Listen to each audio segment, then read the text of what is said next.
Baik, kembali lagi di Apa Kabar Indonesia Pagi. Kita juga akan hadirkan Kita punya apa di segmen ini? mengenai yang akan menjadi perhatian oleh masyarakat. Yang Nah. pertama, kita hadirkan bagaimana pantauan di Stasiun Pasar Senen Jakarta, di mana ini sudah memasuki hari libur anak sekolah. Tentunya Banyak yang berwisata juga. Peningkatan calon penumpang kali ya. Betul. Mungkin ya. Kemudian juga nanti akan ada Gie Boni langsung dari Pengadilan Negeri Jakarta Selatan memantau bagaimana persiapan jalannya persidangan Mario Dandi. Tapi kita ke Haidar Faisal dulu ya, Via. Ya, ini Faisal tentunya Anda sudah juga bisa menggambarkan ya terkait data maupun juga lonjakan dari jumlah penumpang mengingat libur sekolah ini sudah berlangsung begitu. Betul. Tapi sambil menunggu sambungan kita dengan Faisal, saya ingin ke Anggi Eboni. Anggi Eboni, sidang lanjutan di Pengadilan Negeri Jakarta Selatan dengan terdakwa Mario Dandi ya dan Shane Lucas.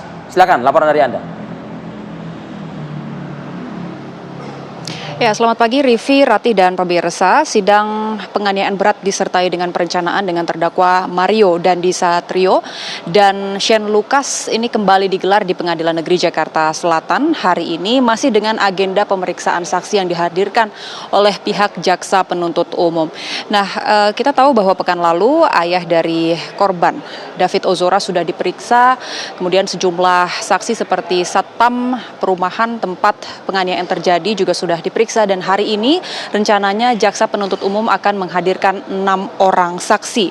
Dari 6 orang tersebut termasuk diantaranya anak AG yang juga pelaku dalam kasus penganiayaan ini yang sebelumnya juga sudah divonis selama 3,5 tahun penjara.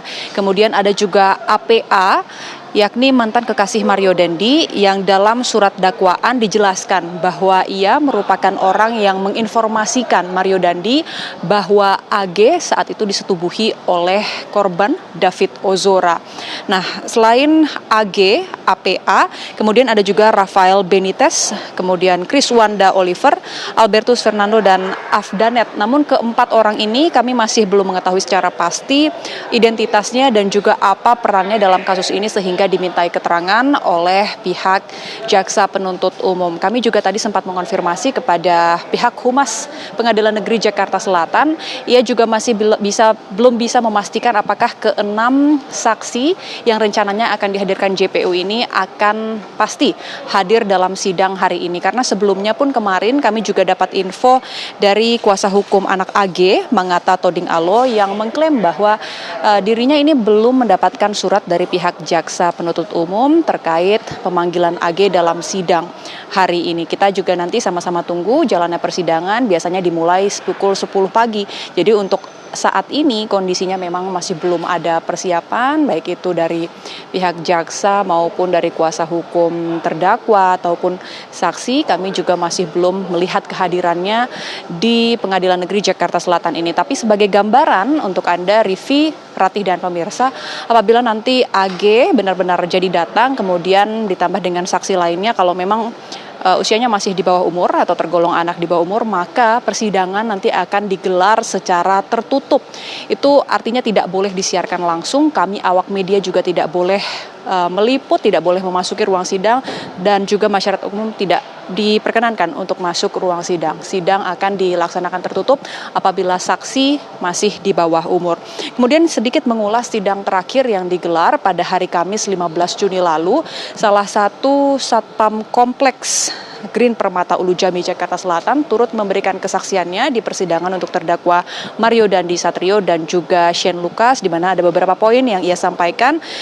Satpam bernama Abdul Roshid ini termasuk salah satu saksi yang saat itu membawa korban David Ozora menuju ke mobil untuk dibawa ke rumah sakit. Kemudian saksi atas nama Abdul Roshid ini juga meminta para satpam lainnya di kompleks tersebut untuk mengawasi 3 terdakwa ataupun 3 pelaku AG, Mario Dandi, dan Shane Lucas yang saat itu masih berada di lokasi kejadian penganiayaan agar mereka tidak kemana-mana. Kemudian ada juga poin menarik yang disampaikan oleh saksi Abdul Roshid ini. Ia berkata bahwa terdakwa Shane Lucas saat itu sempat hendak melarikan diri atau pergi menggunakan mobil Rubicon milik Mario Dandi, namun ia cegah dengan meminta pihak satpam lainnya untuk menutup akses keluar masuk dari kompleks tersebut.